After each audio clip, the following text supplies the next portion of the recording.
रुहान अदीबा की मोहब्बत में इस कदर पागल हो गया था कि 2 साल बाद जब वो हाफिज बन गया तो वो अब अदीबा से शादी करना चाहता था। ये बात जब उसने अपने वालिदैन को बताई तो जो मेरी अम्मी कहा वो सुनकर तो मेरी जान ही निकल गई। पाकिज़ा मोहब्बत किस्त नंबर 7।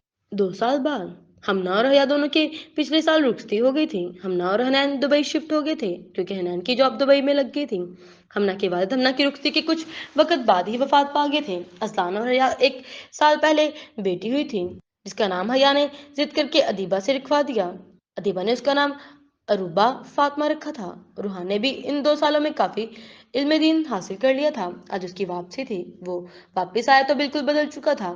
अब वो पहले वाला आर के नहीं था बल्कि हाफिज मोहम्मद रुहान खान बन चुका था। उसने इन 2 सालों में न सिर्फ कुरान पाक को हिफ्ज किया बल्कि उसको समझा और उसकी तफसीर भी पढ़ी उसने और बहुत सी दीनी किताबें पढ़ी। और जिसको एक वक्त की नमाज पढ़ना मुश्किल लगता था अब वो 5 वक्त की नमाज का पाबंद था। रूहान यार तू बहुत बदल गया है। पहले वाला आर के तो लग ही नहीं रहा। असान रूहान के गले लगता हुआ बोला। बस यार अल्लाह का करम है सब और तुझे मुबारक हो बेटी का बाप बन गया। रूहान ने उसे मुबारकबाद दी। और मेरी बेटी 1 साल की हो गई है तो मुबारकबाद दे रहा है। मैं तो अब मिल रहा हूं ना।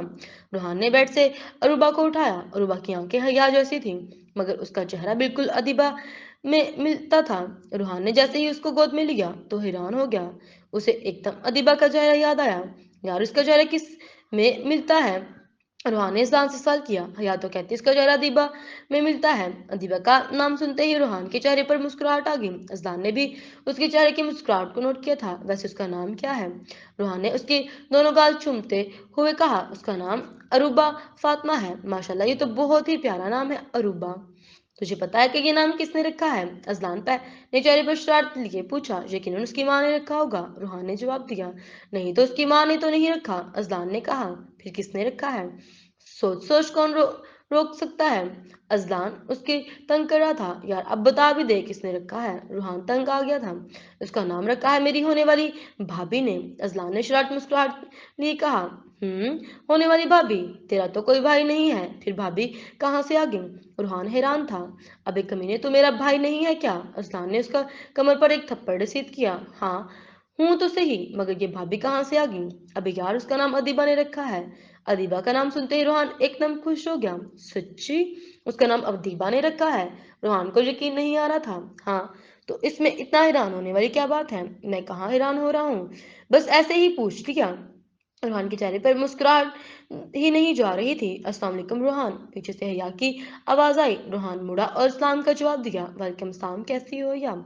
मैं एकदम ठीक हूँ अल्लाह का शुक्र है। तुम सुनाओ बड़े टाइम बाद नजर आए हो और इतनी तब्दीली की क्या वजह है। हया ने शरारतन कहा। मैं अल्हम्दुलिल्लाह बिल्कुल ठीक हूँ। और ये तब्दीली तो तुम्हारी बहन की वजह से आई है। आखिरी जुमला उसने आहिस्ता आवाज में कहा जो सिर्फ पास खड़ा अजलान ही सुन सकता था। क्या कहा। मियाँ ने हैरानी से पूछा। नहीं कुछ नहीं तुम बताओ ये कमीना तंग तो नहीं करता। अबे ओए तू क्यों पूछ रहा है। तू उसका बड़ा भाई है। अरे मैंने तो ऐसे ही पूछ लिया। वो तीनों दोस्त थोड़ी देर बैठे ऐसे ही बातें करते रहे। फिर रूहान अपने घर को रवाना हो गया। मुझे आपसे कुछ बात करनी है। रूहान सोफिया बेगम के कमरे में आया और कहने लगा। हाँ बोलो। सोफिया बेगम ने मसरूफ अंदाज में कहा। मैं चाहता हूँ कि आप मेरा रिश्ता लेकर जाएं सुलेमान रजा साहब के घर उनकी बड़ी बेटी अदीबा के लिए। रूहान ने सारी बात साफ लफ्जों में कर दी। तुम्हारा दिमाग तो ठीक है। सोफिया बेगम हैरान थी क्योंकि वो इतनी बड़ी बात इतनी आसानी से कह रहा था। मेरा दिमाग बिल्कुल ठीक है। मुझे भी अपना फ्यूचर प्लान करना है और वैसे भी मैंने डैड का ऑफिस भी ज्वाइन कर लिया है। अब मैं बिल्कुल अस्टेबल हूँ। तो क्या मतलब है ऐसे ही मुंह उठाकर किसी के भी घर चली जाऊं। माँ मैं उसे पसंद करता हूँ और आप मेरा रिश्ता लेकर जाएंगी। That's it. अगर आप नहीं गई तो मैं खुद ही कर लूंगा। उन्होंने ने धमकी दी। ये धमकी किसी और को जाकर देना। सोफिया बेगम ने गुस्से से कहा। तो क्या आपने शादी नहीं करवानी मेरी। अब तो मेरी उम्र भी अच्छी खासी हो गई है। मुझे नहीं पता जाओ जाकर अपने बाप से बात करो। मेरा दिमाग खराब मत करो ठीक है। रोहान जोर से दरवाजा बंद करके चला गया। डैड रोहान कमरे से निकला तो सामने अहमद रजा बैठे थे। हाँ बोलो। डैड अब तो मैं स्टेबल हो गया हूँ। आपका ऑफिस भी ज्वाइन कर लिया है। मुझे अब निकाह करना है। किससे करना है। सुलेमान रजा साहब की बेटी अदीबा से। कौन सुलेमान रजा। अहमद रजा ने सवाल किया। वो जिनकी बेटी है या का निकाह अजलान से हुआ है। मैं उसकी बड़ी बहन अदीबा से निकाह करना चाहता हूँ। ठीक है मैं बात करता हूँ तुम्हारी माँ से। उन्होंने जान छुड़ाने वाले अंदाज में कहा। थैंक्स डैड, रूहान कहता हुआ वहां से चला गया। जारी है।